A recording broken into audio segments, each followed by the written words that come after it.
দিনে আপনাদের সবাইকে স্বাগতম। আজকে আমরা গত ক্লাসের ধারাবাহিকতায় সাবজেক্ট ভার্ব এগ্রিমেন্ট থেকে আলোচনা শুরু করব। চমৎকার একটা কোটেশন, জীবন সংক্রান্ত একটা কোটেশন দিয়ে ক্লাসটি শেষ করব। ক্লাসের প্রথমে আমরা দেখব, গত ক্লাসে আমরা দেখেছিলাম যে কিছু শব্দ আছে দেখতে প্লুরাল মনে হলেও এটা সিঙ্গুলার হিসেবে ব্যবহৃত হয়। আজকে আমরা দেখব কিছু ওয়ার্ড যে শব্দগুলি থাকলে সিঙ্গুলার হিসেবে লেখা লাগে, যেমন ইচ অথবা এভরি। এই শব্দ দিয়ে যদি সাবজেক্টগুলি থাকে এবং এরা যদি এন্ড দ্বারা যুক্ত হয়, অর্থাৎ একাধিকও বোঝায়, সেই ক্ষেত্রেও আমাদের ভার্ব সিঙ্গুলার হয়। যেমন আমরা গত একটা এক্সাম থেকে উদাহরণ দিই, each boy and each girl.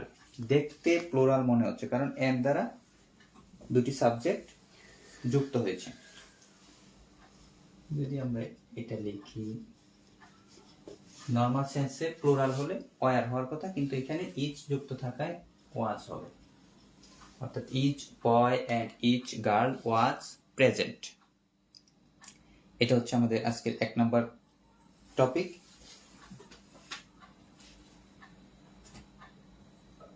তারপর যদি আমরা আরেকটা লাইন দেখি, এই প্যাটার্নে আরেকটা লাইন থাকবে, এটা যদি আমরা একটু স্টার চিহ্ন দিই, ইচ অফ, এটা দিয়ে যদি শুরু হয় সেই ক্ষেত্রেও সিঙ্গুলার হবে। ব্যাপারটা এরকম,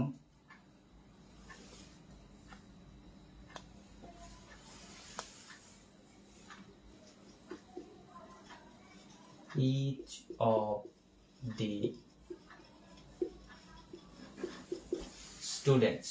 একটা লক্ষণীয় বিষয় হচ্ছে each of এর পরে এটা হচ্ছে প্লুরাল, তারপরে যে ভার্বটা থাকবে has a pen, অর্থাৎ প্রত্যেকটা স্টুডেন্টের একটি করে কলম রয়েছে। এই বাক্যটি বোঝাতে আমাদের সিঙ্গুলার ফরম্যাট ব্যবহার করতে হবে, অর্থাৎ ইচ যদি সরাসরি থাকে ইচ বয় ইচ গার্ল, সেই ক্ষেত্রেও ইচ অফ দা, এটা প্লুরাল মনে হলেও এটা সিঙ্গুলার। এটা আমাদের জানতে হবে। এক্সামে এখানে হ্যাভ, হ্যাজ বা অন্যান্য অপশন থাকবে, আমাদের সিঙ্গুলার অপশনটা চুজ করতে হবে। আরেকটা প্যাটার্ন হচ্ছে, আমরা কয়েকটি শব্দ দেখব এবং শব্দের সাথে কয়েকটি সংযুক্ত অংশ ব্যবহার করব। একটু দেখি আমরা, সেটা হচ্ছে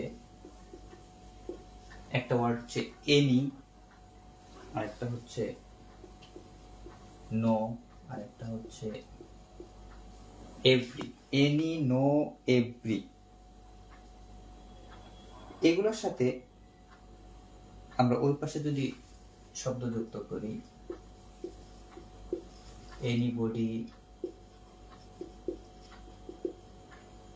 এনিথিং,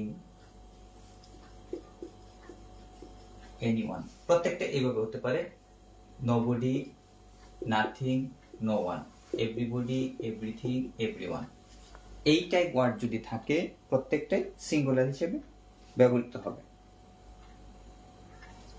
যেমন আমরা যদি এই বাক্যটা একটু খেয়াল করি, everybody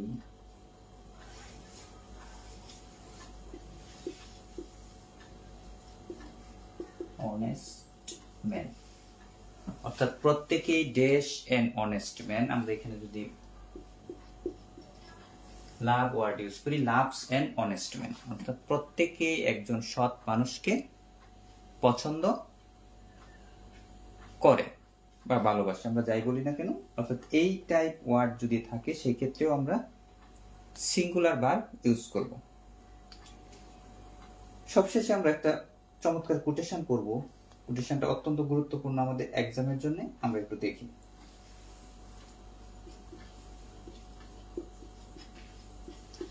Lives but a walking shadow।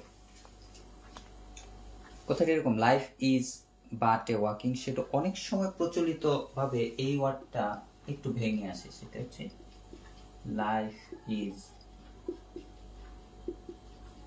Nothing, কিন্তু মূল ওয়ার্ডটা হচ্ছে লাইফস সংযুক্ত একসাথে এবং নাথিং শব্দটা ছাড়া। এটার মিনিংটা এরকম, জীবন হচ্ছে একটা চলমান ছায়া, অথবা যদি আমরা আরো শাব্দিক অর্থ করি, জীবন চলমান ছায়া ছাড়া বা ভিন্ন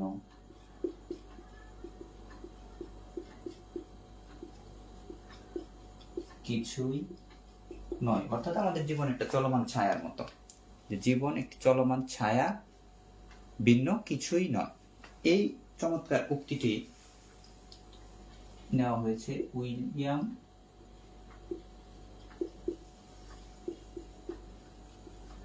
শেক্সপিয়ারের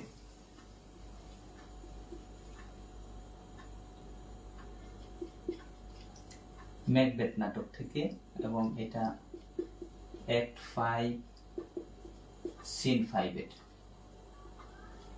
এটা সহ আমরা করি। বর্তমানে খুবই ডিপ থেকে প্রশ্ন আসা শুরু হয়েছে।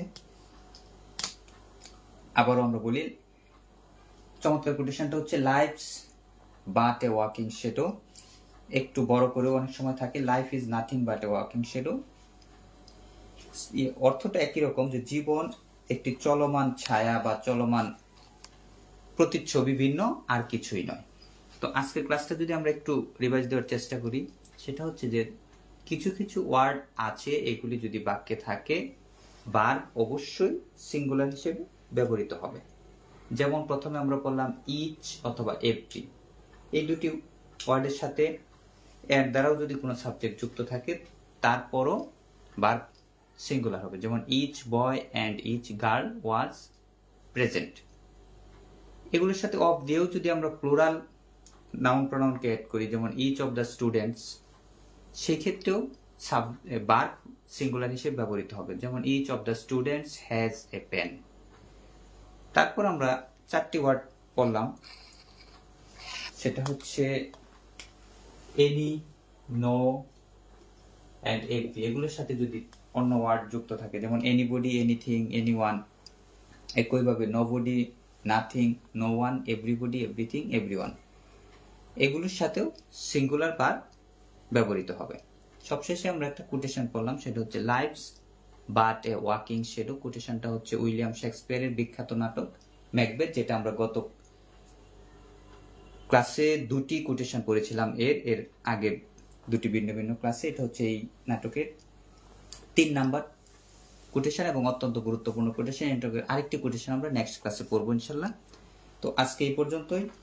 আমরা আমাদের এই অল্প অল্প কিন্তু কন্টিনিউয়াস পড়া ধরে রাখবো। তো সবাইকে ধন্যবাদ। খুদা হাফেজ।